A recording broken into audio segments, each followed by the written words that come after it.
Masya Allah, bagus sekali lah. Kenapa? Coba lihat di agama sebelah tadi. Ada dua pohon yang spesial. Satu pohon, dua pohon. Kalau makan pohon pengetahuan, nanti kamu bakal mati. Nanti kalau makan pohon pengetahuan, kamu punya pengetahuan yang banyak, tapi kamu bakal mati. Ini pohon kehidupan. Kalau makan, nanti akan abadi selama-lamanya. Begitu. Walaupun terpisah, dia tetap satu. Walaupun tetap satu, dia ada tiga. Paham? Shalom sahabat Renungan TV, selamat datang kembali di channel ini. Kita tahu bahwa Ustadz Felix Xiao sering bahas kekristenan dan melenceng dari ajaran Alkitab. Nah, kali ini Elia Miron akan meluruskan pernyataan bengkok dari Ustadz Felix Xiao yang bertentangan dari Alkitab. Mari kita dengarkan. Masya Allah, bagus sekali lah. Kenapa? Coba lihat di agama sebelah tadi. Ada dua pohon yang spesial. Satu pohon, dua pohon. Kalau makan pohon pengetahuan, nanti kamu bakal mati. Nanti kalau makan pohon pengetahuan, kamu punya pengetahuan yang banyak, tapi kamu bakal mati. Ini pohon kehidupan. Kalau makan, nanti akan abadi selama-lamanya. Begitu. Memang pada awalnya Adam dan Hawa itu diciptakan untuk kekekalan, Pak. Jadi Tuhan kita itu bukan seperti Tuhan yang lain. Kalau Tuhan yang lain kan menciptakan Adam dan Hawa itu untuk dimatikan. Nah, Tuhan kita itu menciptakan Adam dan Hawa itu untuk tujuan yang kekal.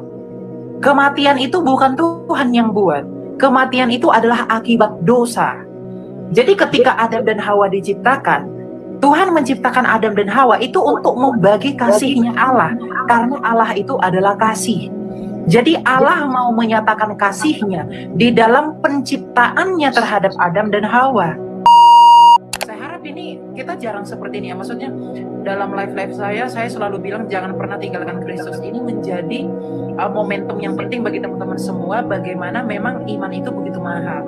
Yang tadinya Mak Lina tidak mengenal Tuhan yang benar, tapi kemudian ketika mengenal Tuhan yang baik, kemudian Tuhan mengubahkan hidupnya, bahkan membawa keselamatan kepada jiwa dan keluarganya.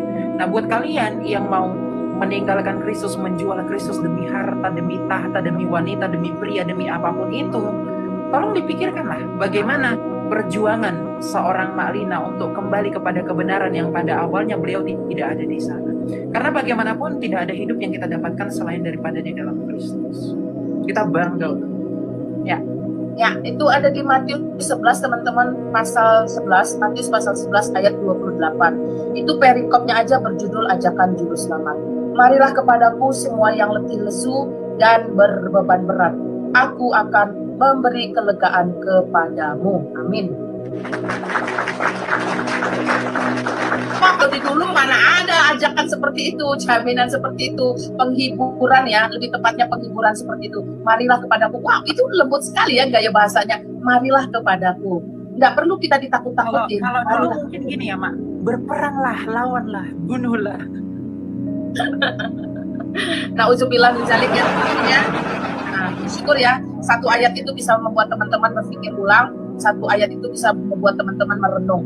Ya, Matius pasal 11 ayat 28 itu ada ajakan sang juru selamat, marilah kepadaku kamu semua yang letih lesu dan berbeban berat, aku akan memberikan kelegaan kepadamu. Jadi dia berkata dari dalam dirinya dengan kuasa yang ada dalam dirinya sebagai Allah dan Tuhan itu sendiri, sehingga dia bisa memberikan jaminan kelegaan yang tidak bisa kamu dapat dari hartamu, dari baju brandedmu, dari mobil mewahmu, dari tas dan sepatu luar negerimu, atau dari karirmu. Enggak.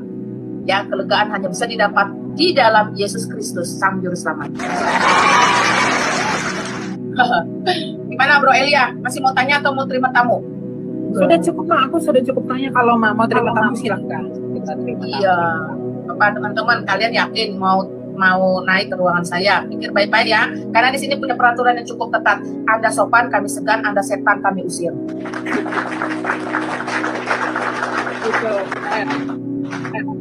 Ya, kalian boleh bertanya dengan narasumber saya ya, dengan catatan yaitu tadi.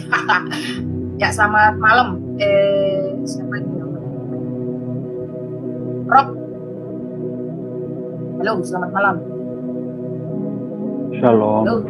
Ya, shalom. Silakan Bro, apa yang mau disampaikan? Shalom. Saya tanya ya buat Elia. Hah? Sebentar Bro, namanya siapa sih Bro? Namamu siapa? Suryanto. Oke, Suryanto, silakan. Apa yang mau disampaikan? Iya, saya mau tanya ini. Itu kerajaan 1000 tahun itu apakah memang benar-benar terwujud itu atau hanya simbol?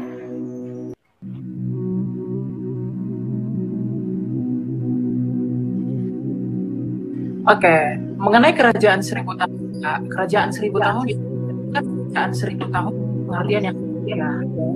Jadi jangan dipikirkan bahwa akan ada kerajaan yang benar-benar berusia 1000 tahun, 1 tahun pertama sampai 1000 tahun.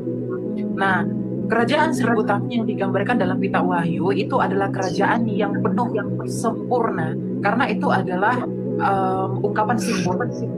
Jadi kerajaan 1000 tahun itu adalah hasil perkalian 10 kali 10 kali 10, di mana 10 itu adalah angka kepenuhan, dan 3 kali itu merupakan angkanya Tuhan.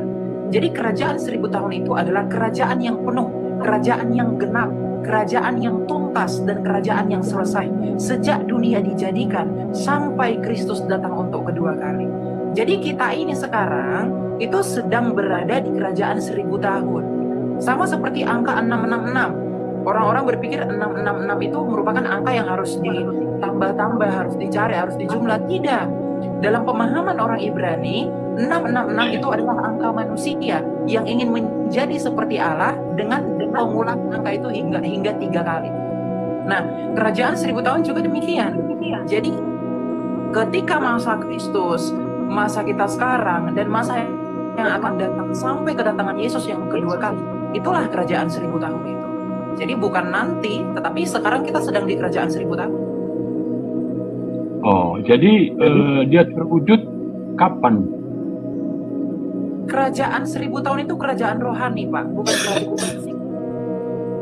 Tapi kesempurnaannya itu apakah waktu Yesus datang kedua kali? Betul. Nah, kerajaan 1000 tahun itu akan berakhir ketika Yesus datang untuk yang kedua kali. Oh iya. Nah, pertanyaan berikut, mana lebih duluan pengangkatan orang percaya atau tribulasi?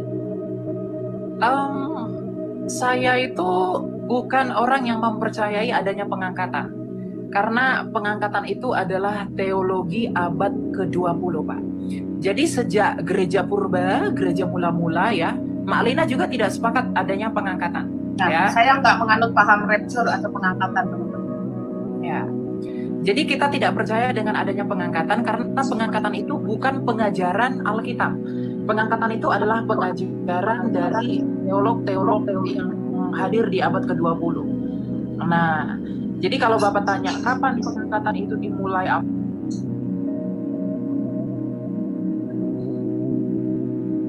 apa?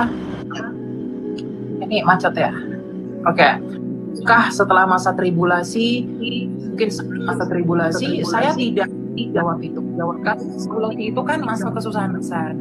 Nah, memang masa kesusahan besar itu dicatatkan di dalam Alkitab bahwa ada masa kesusahan besar. Tetapi pengangkatan itu saya tidak percaya.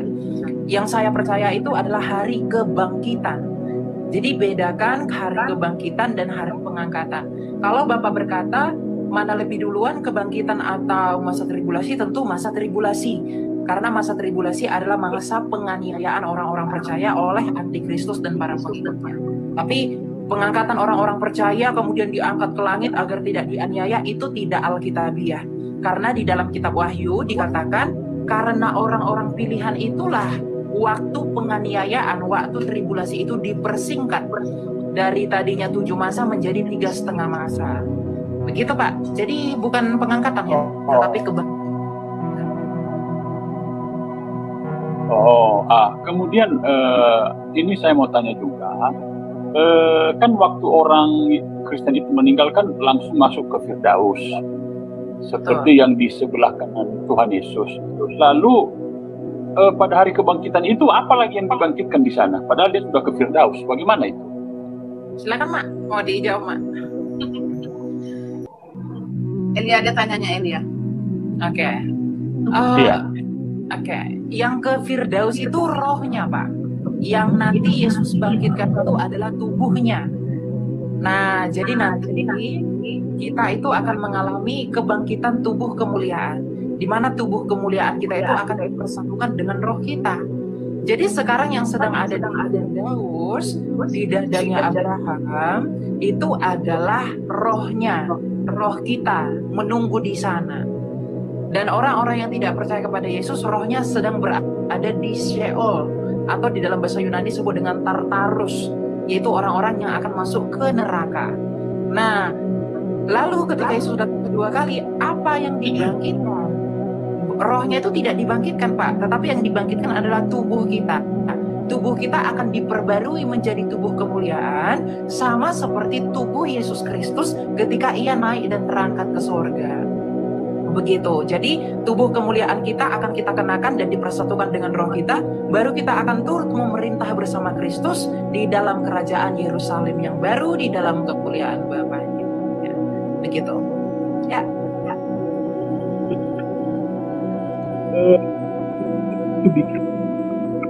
Bapak suaranya waktu Adam diciptakan, dia itu kan diciptakan menurut gambar dan rupa Allah ya. Jadi apakah Adam itu sudah punya kekekalan? Hidup kekal apa? Memang pada awalnya Adam dan Hawa itu diciptakan untuk kekekalan, Pak. Jadi Tuhan kita itu bukan seperti Tuhan yang lain. Kalau Tuhan yang lain kan menciptakan Adam dan Hawa itu untuk dimatikan. Nah, Tuhan kita itu menciptakan Adam dan Hawa itu untuk tujuan yang kekal. Kematian itu bukan Tuhan yang buat. Kematian itu adalah akibat dosa. Jadi ketika Adam dan Hawa diciptakan, Tuhan menciptakan Adam dan Hawa itu untuk membagi kasihnya Allah. Karena Allah itu adalah kasih. Jadi Allah mau menyatakan kasihnya di dalam penciptaannya terhadap Adam dan Hawa. Nah, apakah Adam dan Hawa memang diciptakan kekal? Memang kekal. Karena mereka itu diciptakan melalui roh Allah yang kekal itu. Tapi ketika Adam dan Hawa jatuh ke dalam dosa, maka tubuh dan daging mereka tidak lagi kekal. Walaupun terpisah, dia tetap satu. Walaupun tetap satu, dia ada tiga. Paham atau bingung? Kisah yang menarik dari seorang mualaf Ustadz Felix Xiao berkaitan dengan pertanyaan seputar kekristenan yang menurut beliau cukup membingungkan. Namun tentu saja sebenarnya kebingungan itu berakar dari kurangnya belajar, kurangnya membaca dan menggali lebih dalam untuk mencari literasi yang mendukung. Namun meskipun demikian, mari kita kaji lebih dalam untuk menjawab kekepoan Anda dan siapapun mengenai pertanyaan yang dilontarkan dalam video tersebut bersama saya. Yang pertama mengenai pertanyaan siapakah yang menciptakan alam semesta, apakah Bapa, Firman, atau Roh Kudus? Beberapa orang kerap kali salah paham mengenai pengertian Allah Tritunggal yang esa, yaitu Bapa, Firman, dan Roh Kudus. Mereka berpikir bahwa Bapa, Firman, dan Roh Kudus yaitu doktrin Trinitas merupakan tiga Allah yang digabungkan menjadi satu, atau bahkan satu Allah yang dibagi-bagi menjadi tiga. Sehingga pemahaman yang keliru mengenai Tritunggal tersebut kerap kali memunculkan pertanyaan sebagaimana yang diajukan oleh beliau di awal video. Sejak abad pertama, yaitu sejak dimulainya era kekristenan, Bapak Gereja Theophilus dari Antioquia telah mengajarkan prinsip Tritunggal yang disebut dengan Triados, yang dalam perkembangan selanjutnya disebut dengan istilah Trinitas yang Kudus atau Hagia Triada.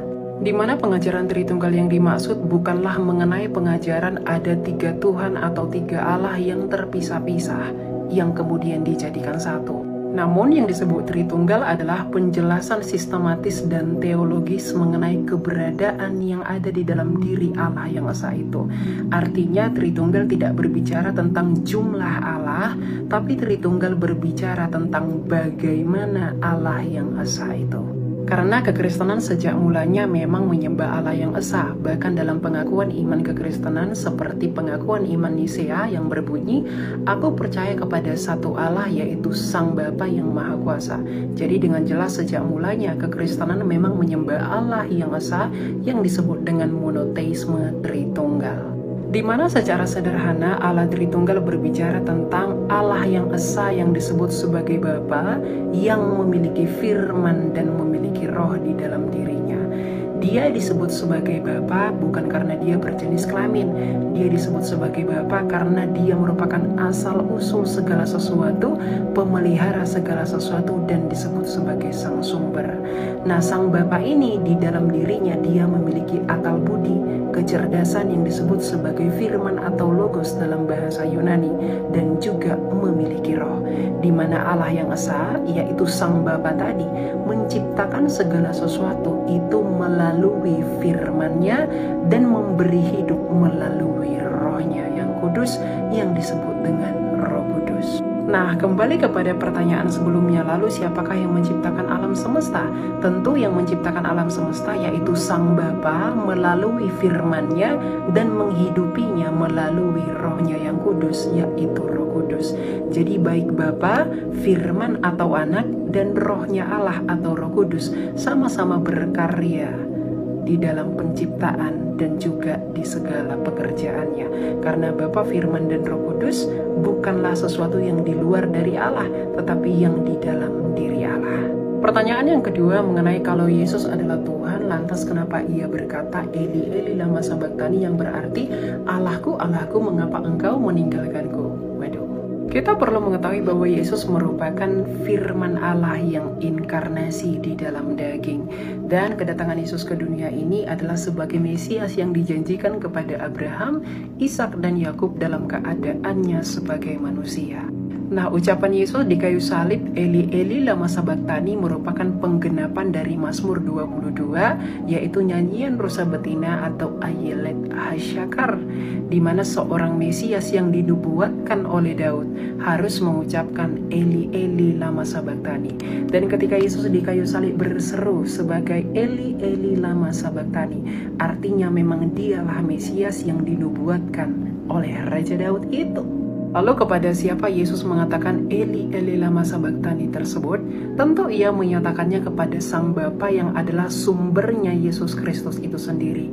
Karena Yesus Kristus menurut pengakuannya sendiri berkata bahwa aku datang dan keluar dari Bapa. Karena Yesus adalah sang firman dan Bapa adalah sang sumber itu sendiri. Sehingga kesimpulan dari penjabaran saya adalah doktrin Allah Trinitas yang kerap kali disalahpahami bukanlah berbicara tentang jumlah Allah, tetapi Allah Trinitas berbicara tentang bagaimana Allah yang esa itu. Dan tentu tidak lupa saya selalu menyuarakan kepada teman-teman sekalian agar selalu mencari hikmat di dalam pemahaman akan Allah yang sejati. Karena kurangnya belajar, kurangnya hikmat seringkali membuat kita tersandung, yang kemudian membuat kita menolak Yesus Kristus karena pemahaman dan juga filsafat yang kosong. Oleh karena itu, setialah di dalam Kristus karena hidup hanya ada di dalam Dia. Tuhan memberkati dan shalom aleichem. Nah, baik saudara, itu saja isi video kita kali ini. Silahkan berikan tanggapannya sesuai dengan konteks dan komentar yang mendidik dan mengedukasi. Jangan lupa juga terus dukung kami dengan cara like, komen, dan subscribe. Terima kasih telah menyaksikan video ini, sampai jumpa di video selanjutnya.